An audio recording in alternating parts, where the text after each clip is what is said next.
I am Ferdinand Marcos, and I am the President of the Republic of the Philippines. I stand today on behalf of 110 million Filipinos. Hello people, hello words, and hello Philippines. It's me again guys. Shout out sa lahat ng mga Pilipino sa buong daigdig. Ayan po, may update po. Videos tayo mga kababayan. Kung nakikita nyo ang nakikita ko, syempre, ang magaling na Pangulo ay in-interview po ni Mr. Ted Oseus dyan sa Economic Forum Summit 2023 sa San Francisco. Sa bawat tanong mga kababayan, talagang walang sablay ang sagot ng ating pangulo. Isa sa tanong guys kung paano napanatili ang katibayan ng kanyang pamumuno. Maraming katanungan. Ito po ay nasagot niya ng tama sapagkat ang pangulo natin hindi naggumagamit ng kudigo. Talagang sadyang sobra-sobra ang kanyang stock knowledge. Kaya minsan iniisip ko paano kung hindi si Pangulong Marcos ang nakaupo sa Malacanang. Kung ang babaeng lugaw, baka ba sa bawat tanong ay maliligaw. Wow na wow. So yun guys, panoorin nyo po ang buong interview ng ating mahal na Pangulo. But before that, don't forget to hit the button bell para lagay update sa aking upload videos and live. And courtesy ng RTBN. Bye, baboos, and God bless Philippines. So much. So it really is, it's an honor to be with you again, sir. Good morning. Thank you very much, Mr. Ambassador. One of our constant friends in the Philippines. Thank you, sir. My first tour was in the Philippines in 1989. I have loved your country ever since. I think I speak on behalf of all of us when I say the United States welcomes the strengthened alliance that you've created with the United States, and the private sector is very eager to follow up on the comments that you've made about how to unlock economic potential of the Philippines and how best to create partnerships in the Philippines. So with your permission, I'll jump right into a few questions. Your remarks were very inspiring. You spoke about bringing down inflation. You spoke about your country's macroeconomic performance, but there are uncertainties in the global economy. So given those uncertainties, what measures do you think are the most important that are in place so that the Philippine economy remains resilient? Well, I think the most important thing to immediately realize is that we have to transform the economy. And it is not so much the recovery. And I think probably others have heard me say this before, but I don't view what we are trying to do as recovering. Recovering to what? Because I do not think that the aspiration is to return to 2019, 2020. And the aspiration is to transform the economy so that we are well positioned to take advantage of new technologies and also to be able to face the challenges such as climate change, which unfortunately the Philippines is very vulnerable to. So these are the new issues that we must face. And then there are the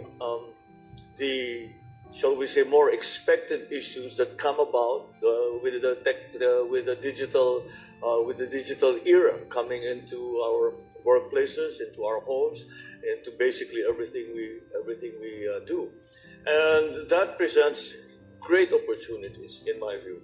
The digital space is still very much open. And I think there are very grand opportunities for the Philippines in that regard. To begin with, the Philippines, we have to get to a point where we are able to say that we are well connected in the sense that the large majority of the population has access to the internet, and that our systems are structured to make that access to the internet something of value, in that we will be able to do ordinary people no longer have to trek all the way to these regional offices that are very far away, take a good deal of time, and go through the process of getting permits and such, and do it all online. even payments. The banking world has led the way in this regard. That the private sector has led the way, but the government still has to play a very important part in, especially terms on things like cybersecurity. So these are the areas that we see. But the nuts and bolts of the economy still come down to infrastructure, the infrastructure development. And I talk about when we talk about infrastructure now, it's no longer just physical infrastructure; it includes digital infrastructure, and that is where we have really put a great deal of emphasis on. And it is the other side of it, another sector that's a very great that needs a good deal of focus is energy, water supply, and the overall issue really still here. All of those sectors that I spoke about just now, any discussion within that sector of development within that sector always ends up including climate change, and that seems to be the basis on which we have to act for the future, on which we have to design our systems, and we have to keep climate change in mind. The Philippines has it very much as a top of mind issue, simply because we have been adjudged to have the dubious distinction of being one of the most vulnerable countries when it comes to the effects of climate change, and so that will inform pretty much everything that we do as we move forward. So those are the fundamental areas that I think that we have to be looking at. And as an answer to that is one of the central principles that we have adopted is very simple: is that we see the government and the private sector very much in partnership, and I cannot see how the government can do this by themselves. I do not see how the private sector can do it by themselves. It has to be a partnership, and the partnership has to extend not only to between the private sector and the public sector, but also we call it the whole of government approach, that every resource that we have available must be put to work to try and bring us as quickly as possible to that transformation that I speak about. Thank you, Mr. President. Those partnerships. Thank you. Wow. The best talaga si Those Pangulong Marcos partnerships Jr. with the private sector are incredibly important, including in the area that you just emphasized, infrastructure, investment in infrastructure. And we've heard a lot today about Build Better More and the importance that your government places in investing in connectivity, digital connectivity, and infrastructure. Can you tell us a little bit about how these investments may improve the lives of ordinary Filipinos? Well, in our case, when we talk about, we definitely, foreign investment, of course, is a critical part of it. Government public spending only goes so far, and certainly there is a very clear delineation about what government really has as a responsibility and is designed to do, such as public service. And there is what the private sector is designed to do, and we see the complementarities that we are trying to adopt and trying to encourage. So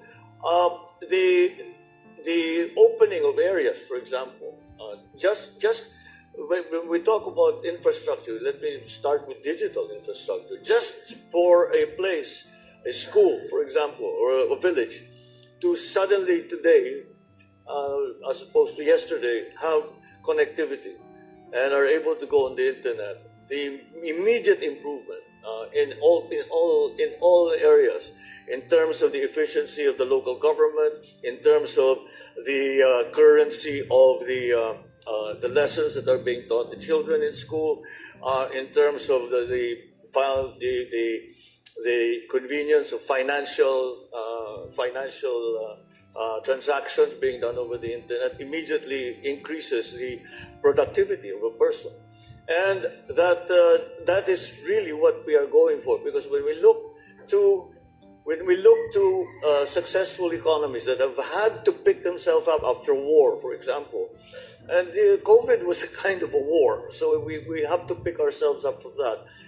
It is productivity, it's an increase in productivity. And that is what we are trying to, that's what we are trying to achieve. Infrastructure, the physical infrastructure, a better, a more efficient transport system, a cheaper transport system, all of this will increase the productivity of every single Filipino worker. And again, that is, I think, at the end of it all, the jobs will come, the investment will come, the growth will come, if we increase if we do all that we can to increase the productivity of every single Filipino. From Batanes to Tawi-Tawi, throughout the nation. Thank you, Mr. President. If I may, since we're in San Francisco, leaders will meet tomorrow to discuss the Indo-Pacific Economic Framework. If I may just ask you about trade. What steps are you considering to diversify the Philippines' trading partners? And are there plans to facilitate international partnerships and collaborations that could benefit local businesses in the Philippines? Well, there's still many opportunities ever since the travel, for example, and the transport systems were opened up after COVID had sort of subsided. We can see that there's still a great shortfall in terms of that kind of physical connectivity. And that's why ASEAN has taken a very strong position and say that we have to increase our physical connectivity within the region, within ASEAN. If we are to regain in ASEAN, once again the leading role that ASEAN had played previous to COVID, we're very much one of the most vibrant, if not the most vibrant regional economies was in ASEAN. If we are to regain that position, then that connectivity, the supply chains must be improved. So for our part, that's what we are doing, and that brings us now beyond just the pure economic considerations, because now there are political and diplomatic considerations, because these partnerships are now essential. The economy is, well, I know we've heard it many times, but I think today we can absolutely, without fear of contradiction, we can absolutely say that the economy is truly global. And so we must, again, view all that we do in that context. And that's why these kinds of conferences, these kinds of summits, these kinds of groups that have come together are so important. The partnerships that we make, the alliances that we make, both political, diplomatic, economic, are going to be the, shall we say, stabilizer in these very uncertain times.